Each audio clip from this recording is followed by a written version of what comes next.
Hello दोस्तों, स्वागत है आपका हमारे इस यूट्यूब चैनल लक्ष्य अकेडमी में। मैं लक्ष्मण भार्गव आपका बहुत बहुत स्वागत करता हूं। आज हम देखेंगे आरबीआई के बारे में। आरबीआई से हर एग्जाम में बहुत सारे क्वेश्चन पूछे जाते हैं। तो देखिए, आपसे क्वेश्चन पूछा जा सकता है कि आरबीआई की स्थापना कब हुई थी। तो आरबीआई की स्थापना हुई थी 1 अप्रैल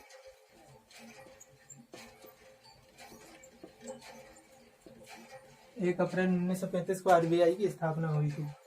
अगर आपसे ऐसा पूछा जाए कि किस आयोग की सिफारिश पे हुई थी, तो इसका आंसर आएगा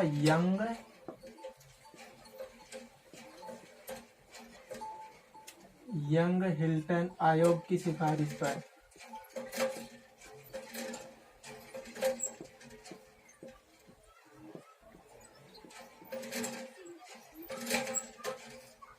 यंग हिल्टन आयोग की सिफारिश पर 1 अप्रैल 1935 को यंग हिल्टन आयोग की सिफारिश पर आरबीआई की स्थापना हुई थी। फिर अगर आपसे पूछा जाए कि इससे संबंधित अधिनियम कब आया था, तो आरबीआई से संबंधित अधिनियम आया था 1934 में। दोस्तों, इसके लिए अधिनियम इससे पहले ही आ चुका था 1934 में। 1935 में इसकी स्थापना की गई थी। इसके बाद हम देखेंगे कि इसका मुख्यालय कहाँ है। तो इसकी स्थापना के समय इसका मुख्यालय कोलकाता में था, लेकिन बाद में मुंबई ट्रांसफर कर दिया गया। तो इसका मुख्यालय पहले कहाँ था? कोलकाता में था, जो बाद में कहाँ आ गया? मुंबई में। इसके बाद दोस्तों देखेंगे कि इसका राष्ट्रीयकरण कब हुआ। तो इसका राष्ट्रीयकरण 1 जनवरी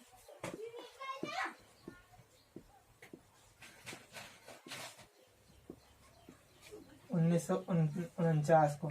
दोस्तों, इसका राष्ट्रीयकरण 1 जनवरी 1949 को हुआ था। इसके बाद हम देखेंगे कि इसके पहले गवर्नर कौन थे। तो आरबीआई के पहले गवर्नर थे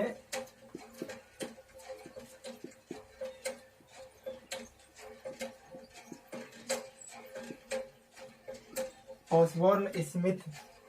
दोस्तों, आरबीआई के पहले गवर्नर थे ऑसबोर्न स्मिथ। इसके बाद हम देखेंगे कि आरबीआई के पहले भारतीय गवर्नर कौन थे।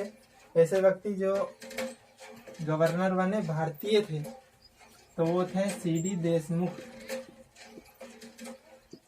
सीडी देशमुख। इसके बाद हम देखेंगे कि आरबीआई के 24वें गवर्नर कौन थे। 24वें का मतलब अभी जो है वो 25वें, इससे पहले वाले 24वें। तो 24वें थे उर्जित आर पटेल। उर्जित आर पटेल। और दोस्तों, अभी वर्तमान में 25वें गवर्नर कौन है? शक्तिकांत दास।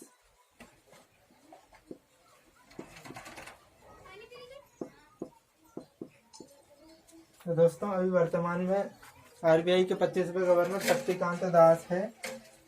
इसके बाद हम देखेंगे कि आरबीआई के कार्य क्या होते हैं। तो आरबीआई का पहला कार्य होता है, ये सभी बैंकों पर नियंत्रण रखता है।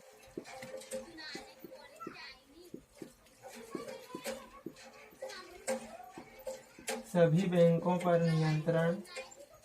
इसके बाद इसका दूसरा काम होता है विदेशी मुद्रा भंडार का नियंत्रण। विदेशी मुद्रा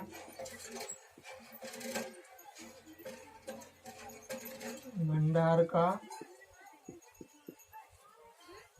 नियंत्रण। इसके बाद हम देखेंगे कि आरबीआई की मौद्रिक नीति समिति। तो मौद्रिक नीति समिति में 6 सदस्य होते हैं।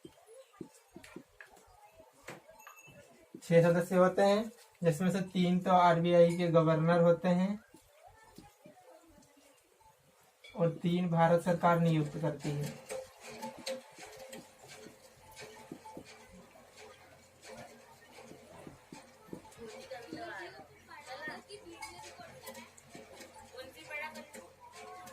भारत सरकार द्वारा नियुक्त होते हैं 3 गवर्नर इसके।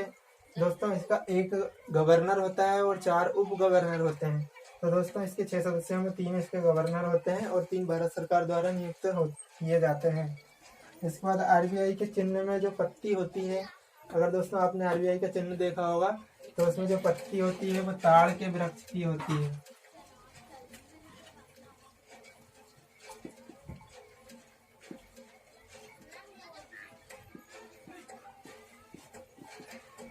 दोस्तों ताड़ के वृक्ष की पत्ती होती है। तो दोस्तों अब हमने आरबीआई के बारे में इतने सारे क्वेश्चन देखे जो कहीं ना कहीं एग्जाम में पूछे जाते हैं और पूछे भी गए हैं। तो दोस्तों अगर आपको हमारा ये वीडियो पसंद आया हो तो लाइक करें, शेयर करें और हमारे चैनल को सब्सक्राइब करें। थैंक यू दोस्तों।